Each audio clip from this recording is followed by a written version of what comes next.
አሰላሙ አለይኩም ወራህመቱላህ። ኢንሻአላህ ዛሬም ድንቅና አስተማሪ በሆነ ታሪክ ተመልሰናል። ቪዲዮውን እስከ መጨረሻው ድረስ ይከታተሉ። ለዚህ ቻናል አዲስ ከሆናችሁ ሰብስክራይብ ማድረጋችሁን እንዳትረሱ። ቪዲዮውንም ላይክ በማድረግ ጀምሩ።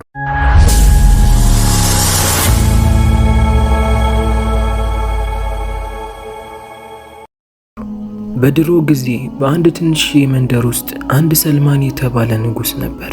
ሰልማን በሰዎች መካከል በፍትህ የሚፈርድ፣ ሰዎች ሁሉ በጣም የሚወዱት፣ መንደሩን በአግባቡ የሚከታተል መሪ ነበር። ሰልማን ሚስቱ ሞታበታለች። ቢሆንም አንድ ልጅ ነበረችው፣ ሰልዋ ትባላለች። ሰልማንም በጣም ይወዳታል። እንደ እናቷ በጣም ውብ የነበረች፣ ስነ ምግባሯ የሚያምር፣ አባቷን በጣም የምትወድና ወደሱ የምትቀርብ ነበረች። ሰልማንም ልጁ መጥፎ ነገር እንዳይነካት በጥሩ እንክብካቤ እንድታደርግ የተቻለውን ሁሉ ያደርጋል። በዚህም ሁኔታ ላይ ሳለ ሰልማን አንድ ቀን እንደተለምዶ የመንደሩ ሰዎችን ሁኔታ ለማጥናት የተወሰኑ ወታደሮችን ይዞ በጠዋት መንደሩን ይዞረው ጀመር። የመንደሩ ሰዎች ሰልማንን በጣም ይወዱት ስለነበር እሱን ባዩት ጊዜ ጥሩ አቀባበል እያደረጉ ደስታቸውን ያሳዩት ነበር። ሰልማንም እስከ ከተማው ጫፍ ድረስ ነበር ሲዟዟር የነበረው። በመንገድ ላይም ሳሉ እረፍት ለማድረግ ይወርዳሉ። በዛም ሰዓት ውሃ ይጠማቸዋል። በአቅራቢያ የሚገኝ አንድ ትንሽዬ ጎጆ ቤት አለች። ከውስጧ የብርሃን ምልክት ያሳያል። ሰልማንም አንዱን ወታደር ጠራውና ወደዛ በር ጠጋ በልና ጠይቀዋል። ሰልማንም አማካሪው ከሱ ጋር ነበርና ወደዛ በር ሄዶ እንዲያንኳኳና የተወሰነ ውሃ እንዲጠይቅ ያዘዋል። አማካሪውም የመሪውን ትዕዛዝ ተቀብሎ ወደ በሩ ጠጋ ይላል። በሩንም ማንኳኳት ጀመረ። ወዲያውኑም በሩ ሳይከፈት ከውስጥ በኩል ማን ነው የሚል ድምፅ ተሰማ። ድምፁ የሴት ነበር። አማካሪውም የመንደራችን ዋናው መሪ ሰልማን መጥቷል፣ የተወሰነ ውሃን ስለሚፈልግ በሩን ክፈችልን አላት። ከውስጥ ያለችውም ልጅ እንኳን በደህና መጣችሁ፣ ነገር ግን ይቅርታ ባሌ ሳይመጣ ለማንም በሩን አልከፍትም። የምትፈልጉትን ውሃ ከሆነ እኔው በበር እዚህ ጋር አቀርብላችኋለሁ አለች። አማካሪውም ይህንን ሲሰማ በጣም ተቆጣ። ድምፁንም ከፍ አድርጎ ዋናው መሪ እኮ ነው በርሽ ድረስ የመጣው፣ እንዴት እንደዚህ ትያለሽ? በሩን ክፈቺ እያለ ይቆጣ ጀመር። ድምፃቸውንም የሰማው ሰልማን ወደሱ ጋር ጠጋ አለና ምንድነው? ምን ሆነህ ነው ብሎ ይጠይቀዋል። አማካሪውም በቁጣ ከውስጥ ያለችው ልጅ ምን አይነት መልስ እንደመለሰችለት ለሰልማን ይነግረዋል። ሰልማንም በዚህ ሰዓት በራሱ ወደ በሩ ጠጋ ይልና እኔ ሰልማን ነኝ፣ ፈቃደኛ ከሆንሽ በሩን ክፈቺልንና የተወሰነ ውሃን አምጪልን አላት። ልጅቷም በተለሳለሰ መልኩ ይቅርታ እየጠየቀች ባሌ ሳይመጣ ለማንም በሩን መክፈት አልችልም፣ የምትፈልጉት ነገር ካለ ጠይቁኝ፣ እኔ እዚሁ በር ድረስ አቀርብላችኋለሁ አለችው። አማካሪውም የልጅቷን ንግግር ሲሰማ በጣም ተገረመ። ምን አይነት ለባሏ ታማኝ የሆነችና ሐያ ያላት ሴት ናት እያለ በሷ ይገረም ጀመር። ሰልማንም የተወሰኑ ሰዎችም እንዳሉ ነግረዋት ውሃውን በዛ አድርጋ እንድታቀርብ ይነግራታል። ልጅቷም እሺ ብላ ውሃውን ይዛ ትቀርባለች። ነገር ግን ውሃው ብዙ ስለነበር ለማቀበል ግዴታ በሩን መክፈት ነበረባት። ሰልማንም እጁን ከፍ አድርጎ ውሃውን ሊቀበል ሲል የልጅቷን ፊት ይመለከታል። ባየው ነገር በጣም ተገረመ። ልጅቷ በጣም ውብና የምታምር ነበረች። እንዲህ አይነት ውበት ኖሯት በዚህ ትንሽዬ ጎጆ ውስጥ እየኖረች ለባሏ ታማኝ ሆና እያለ በውስጡ መገረም ጀመረ።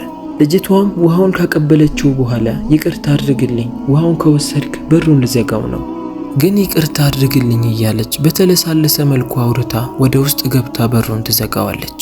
ሰልማን ሳያስበው በልጅቷ ፈዞ ቀርቶ ነበር። ውሃውንም ወስዶ እሱም አማካሪውም ከሱ ጋር የነበሩትም ወታደሮች እስኪጠግቡ ድረስ ጠጡ። ትንሽ ረፍት ካደረጉም በኋላ ጊዜው መሽቶ ስለነበር ወደ ቤት መመለስ ጀመሩ። ሰልማን ግን በውስጡ ልጅቷ የተናገረችው ንግግር መልኳ ይመጣበት ጀመር።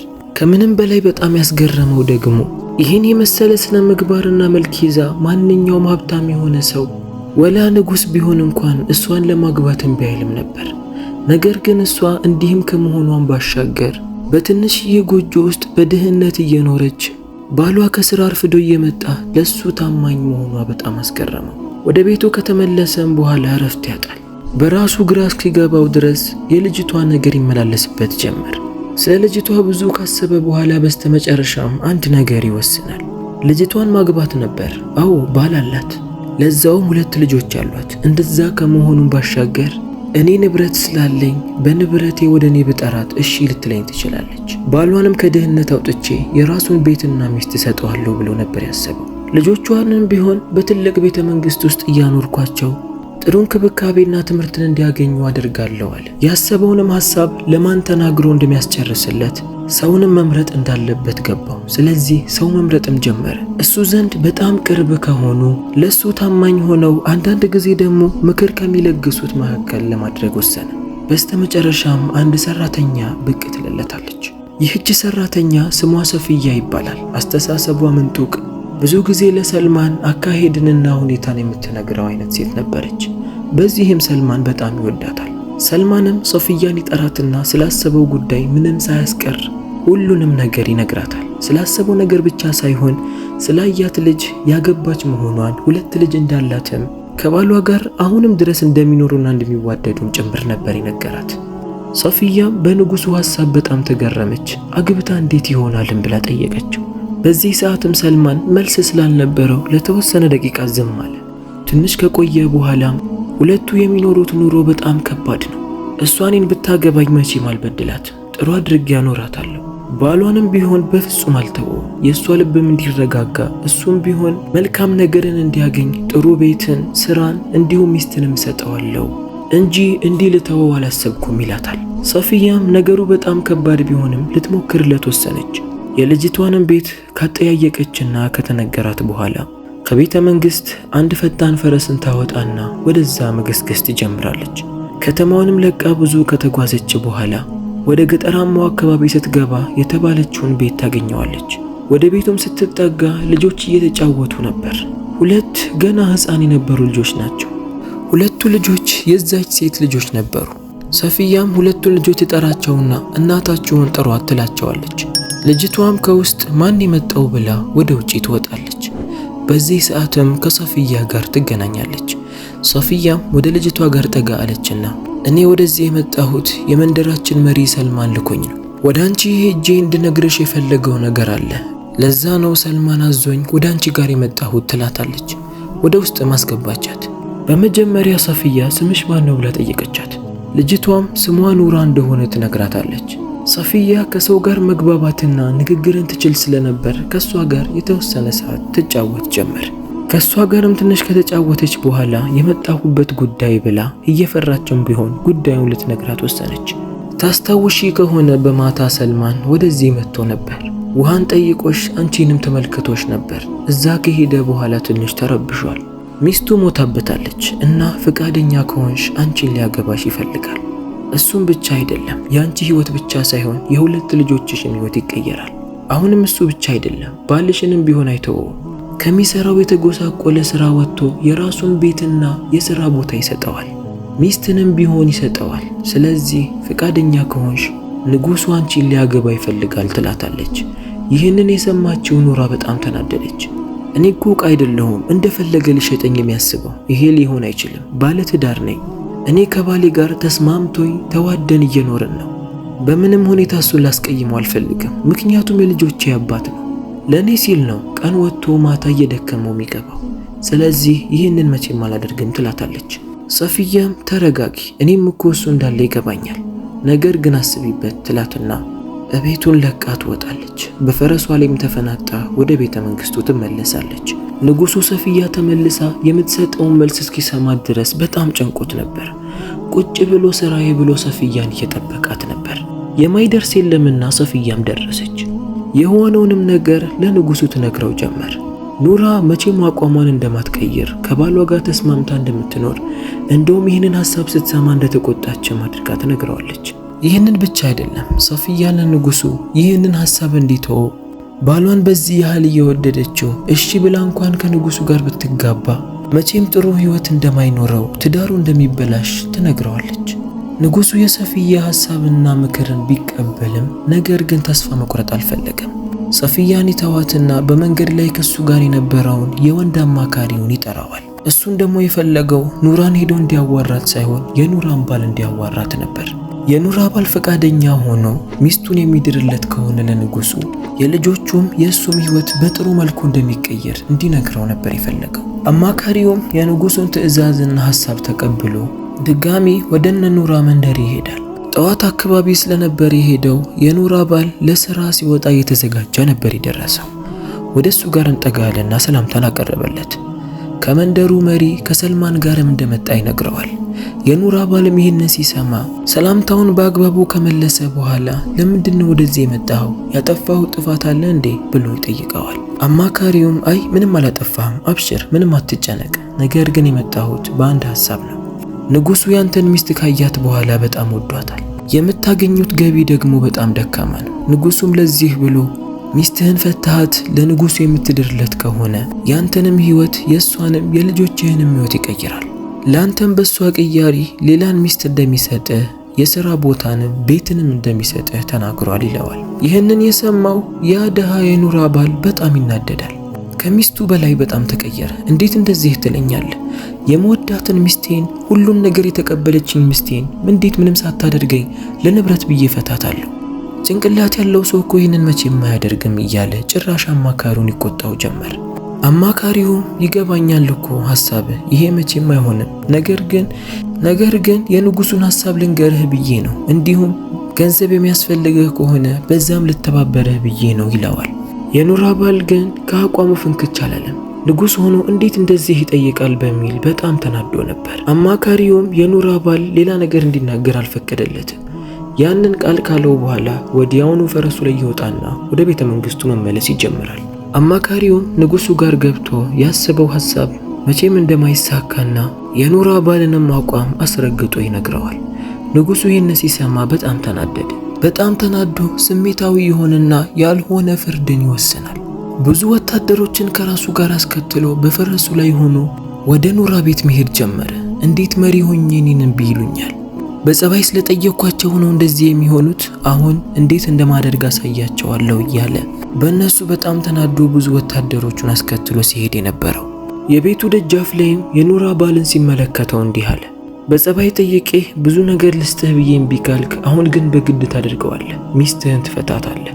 ድጋሚ ወደ እሷ ሚስቴ ናት ብለህ እንዳትቀርብ ይለዋል። ለወታደሮቹም እየጠራቸው ይህንን ሰው እሰሩት። በእኔ ግዛት ላይ እስካሁን አንድ ሰው ተቃውሞኝ አያውቅም። ተገቢውን ቅጣት ሊያገኝ ይገባል። የተወሰነ ቀናት ይታሰራል፣ እሰሩት ይላል። ኑራንም በግድ ያስወጣታል። እያለቀሰች ነበር።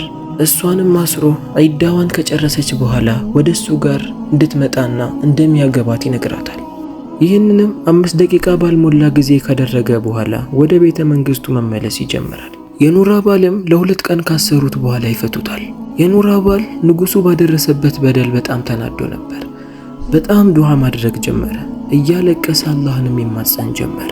ገና ኑራ ንጉሱ ጋር ሳትመጣ ቤቷ እያለች ንጉሱ ሰልማን የሚወዳትና የሚሳሳላት ልጁ ትታመማለች።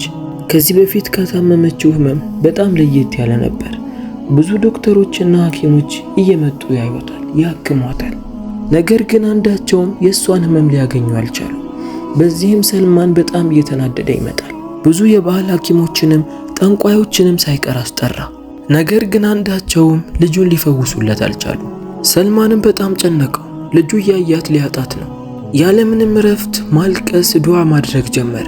በዚህ ሰዓትም በሳሏና አስተዋዩዋ ሰፊያ ትመጣለች። ለሰልማንም እንዲህ አለችው፣ ምናልባት ይህ ህመም ላይሆን ይችላል። ምናልባት አላህ ተቆጥቶብህ ቢሆንስ? የሆነን ሰው በድለኸው ሊሆን ይችላል። ምናልባት ሳታውቅ ያ የተበደለው አካል ዱዓ ካደረገ አላህ መቼም ዱዓውን አይመልስበትም። ስለዚህ የበደልከው ሰው ካለ አስተውል ትለው ጀመር። ንጉሱም ይህን ስትለው ወዲያውኑ የመጣለት ኑራና ያ ምስኪን ባሏ ነበር። እንደዛ ለልብ የሚዋደዱ ታማኝ የሆኑ ባልና ሚስት በዛ ትንሽዬ ጎጆ ውስጥ እውነተኛ ፍቅርን አግኝቶ የሚኖሩ ባልና ሚስትን በበደል የበላይ ሆኖባቸው ሁለቱንም ለያይቷቸዋል።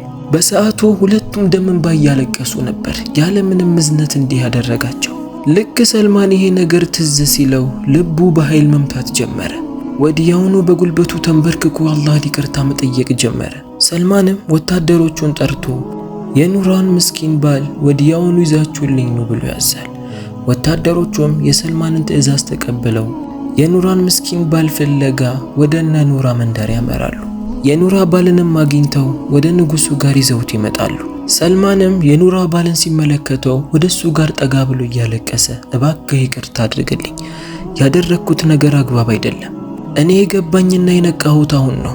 ያ ሁሉ ገፍና በደልን ያደረኩባችሁ በስሜት ተነሳስቼ ነው። እባክህ ይቅርታ አድርግልኝ እያለው የኑራ ባልን እያለሳለሰና እያለቀሰ ይጠይቀው ጀመር። የኑራ ባልም ዝም ብሎ ቆመ፣ ምንም አልተናገረም። ሰልማንም ሚስትህንም ከሆነን ያላገባትም ትቼዋለሁ፣ ወደ አንተ ጋር ትመለሳለች። እንደውም ያ ሁሉ ነገር ስላደረግኩባችሁ የራሳችሁን ቤት፣ የሥራ ቦታ ሰጣችኋለሁ። እባክህ ብቻ ይቅርታ አድርግልኛለሁ። በዚህ ሰዓትም ነበር የኑራ ባል ይቅርታ ያደረገለት።